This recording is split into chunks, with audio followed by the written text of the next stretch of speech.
হরে কৃষ্ণ। সমস্ত ভক্তবৃন্দ শ্রী চরণে দণ্ডবাদ প্রণাম। সারা পড়েছিল প্রভুপাদের চরণে শ্রদ্ধ প্রণাম নিবেদন করে আজকের গীতাপাঠ শ্রীমদ্ ভগবদ্গীতা প্রথম অধ্যায় শ্লোক নাম্বার 41। তার আগে ছিল প্রভুপাদের আবির্ভাব তিথি।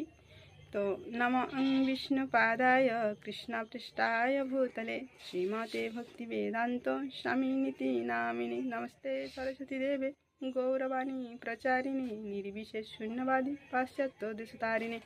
শ্রীমদ্ ভগবদ্গীতা প্রথম অধ্যায় শ্লোক নাম্বার 41। শঙ্কর নরকায়েব উলগ্নানঙ্কুলস্য চ পতন্তি পিতর হেষাং লুপ্ত পিণ্ডোদক ক্রিয়া।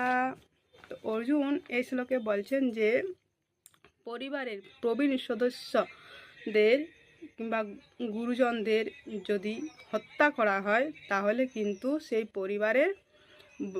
পরিবারে সকলকে গাইড করার মতো কেউ থাকবে না, এবং বিশেষ করে স্ত্রী লোকেদের, এবং সেই স্ত্রীরা অবাধে গিয়ে বাইরে মেলামেশা করবে এবং সেই মেলামেশার ফলে সেই সন্তান পরিবারে আসবে কি না, সেই সন্তান সংকর বলতে যেটা বাইরে মেলামেশা করলে যে সন্তান হয় আর কি, বংশের হচ্ছে না, সেটা আপনারা বুঝতে পারছেন। তো সেই সন্তান এলে কিন্তু সেই বংশের যারা পূর্বপুরুষেরা গেছেন, আমরা তো আন্দাজে লিখে দিই যে আমার পিতা মাতা মারা গেলে আমরা লিখে দিই স্বর্গীয়, অর্থাৎ চন্দ্রবিন্দু বসিয়ে দিই, কিন্তু কোথায় গেছে আমরা কি জানি? তো সেই বংশের পূর্বপুরুষেরা যদি নরকে যেয়ে থাকে তাহলে সেই বংশের সেই পুত্র সন্তান যদি পিণ্ড দান শ্রাদ্ধ আদি করে তাহলে তারা উদ্ধার লাভ করে।